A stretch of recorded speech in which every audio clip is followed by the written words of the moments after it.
Bismillahirrahmanirrahim, starting with the holy name of Allah, the most beneficent and the most merciful. We have respiratory system as of today. So the respiratory system, it consists of a proximal portion and a distal portion. The proximal portion consists of the nasal cavity, pharynx, larynx, trachea, the bronchi, bronchioles and terminal bronchioles. And the distal, it is the part where the gaseous exchange actually takes place, and it consists of the respiratory bronchiole, the alveolar ducts, the alveolar sacs, and the pulmonary alveoli.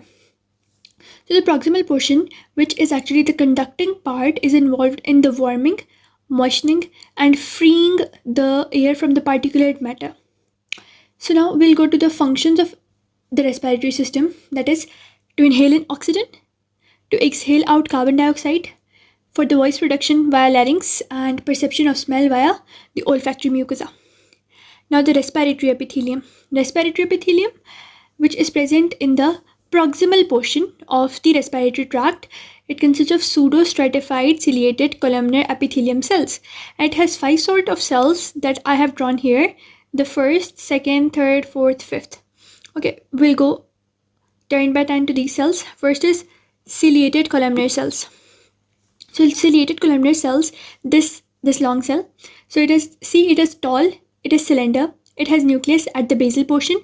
At the apical portion, there are mitochondria and there are certain cilia. So a total of 300 cilia are there, which are kinocilia. It means they are motile, and nucleus is on the basal part, and a mitochondria that is beneath the cilia that provides them with the energy and provides them with the energy in the form of ATP, and they are 30%.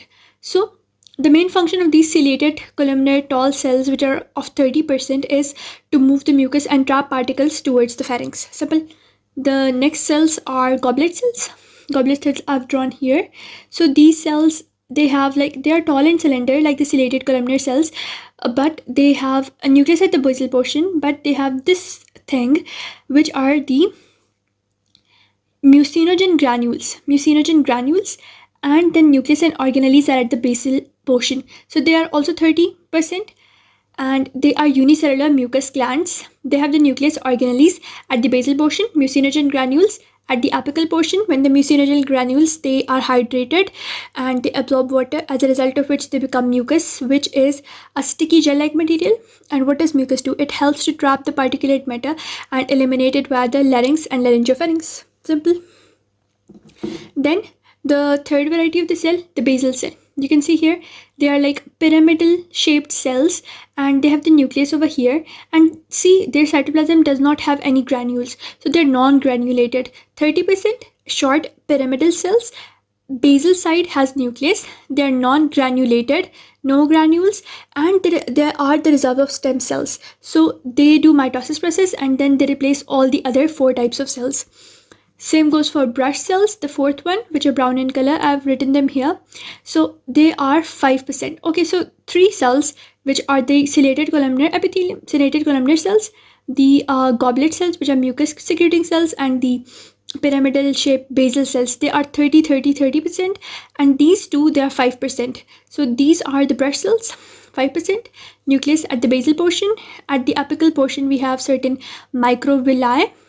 They have the sensory nerve endings I've drawn over here, so they act as sensory receptors. The brush cells, they act as sensory receptors.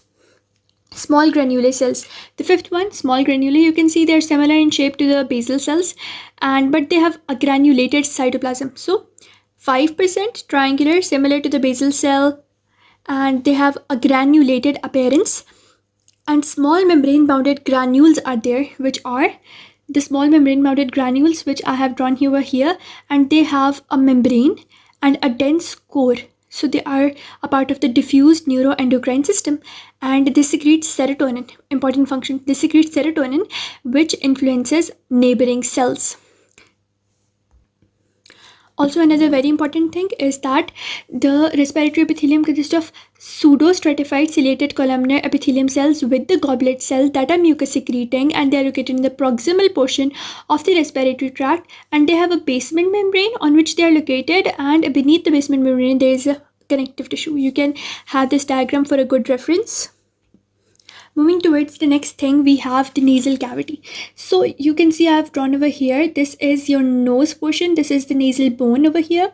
Then we have the vestibule, then the respiratory region. Above here we have the olfactory region, because we learned that the respiratory tract consists of the olfactory region, where the perception of smell takes place. So the respiratory region where gaseous exchange takes place, and olfactory region where the perception of smell takes place. Okay, so olfactory region, which is located in the roof, the septum, and the superior concha, it is yellowish in color, and it has olfactory mucosa, which we will discuss later. And now we have the vestibule, which is the you can say the outer peripheral portion of your nose, which has hair. So it consists of sebaceous glands and the sweat glands and vibrissae, which are hair, which actually filter the dust and dirt particles. The respiratory region has the respiratory mucosa. So what is respiratory mucosa? Respiratory mucosa has two portions, the epithelium and the lamina propria. So epithelium is going to be respiratory epithelium, that is the pseudo-stratified ciliated columnar epithelium with the goblet cells. And lamina propria. The lamina propria consists of, you have your nose over here. So it consists of the respiratory region consists of the tubuloacinar seromucous glands, the glands which will secrete mucus. Then plexuses of the blood vessels for warming of the blood. There are also in the upper surface of the inferior concha, there are swell bodies, which are also cavernous bodies, and they when they swell, actually they direct the blood flow or the oxygen flow diverted from one part of the nose to other part for 20 to 30 seconds to prevent the blood flow and protection from desiccation, and also to prevent the airflow, as a result of which the respiratory region does not dry out. And the deepest layer, it bends with the periosteum or the perichondrium wall. Okay, so the respiratory mucosa we discussed over here, it has epithelium and a lamina propria, and a lamina propria has the tubuloacinar glands, one major thing, mucus secretor, blood vessels, the plexus, which warms in which helps in warming of the blood, warming of the air, and swell bodies, which divert the flow, prevent from desiccation, and the innermost layer, which is continuous with the periosteum or perichondrium. Now we will discuss the olfactory mucosa, the olfactory region, which is in the septum, the superior concha, and the roof of the nose. It is yellowish in color. I've drawn this image over here so that you can understand that it is with the septum, with the roof, and at the level of the superior concha. So olfactory mucosa, it consists of olfactory epithelium and lamina propria. Similar to that, epithelium and lamina propria. So here we have epithelium and lamina propria, but here it is the olfactory epithelium, which we'll discuss over here, and the lamina propria, similar to that, it consists of what? Tubuloacinar glands, the plexus of the blood vessels, then swell bodies, and the last portion which blends with the periosteum or perichondrium. The olfactory epithelium, it is pseudo-stratified ciliated columnar without the goblet cells. Simple as that. So it consists of three types of cells. The three cells are olfactory cells, sustentacular cells, these are the olfactory cells, the sustentacular or the supporting cells, and the basal cells. Firstly, we'll discuss the olfactory cells. Olfactory cells, you can see over here, they are bipolar neurons. They have a dendrite and an axon portion. A dendrite portion has an overall swelling, which is the olfactory vesicle, and from the olfactory vesicle we have 6 to 8 olfactory cilia, which are 200 micrometers in diameter, and they are parallel to the above lying area.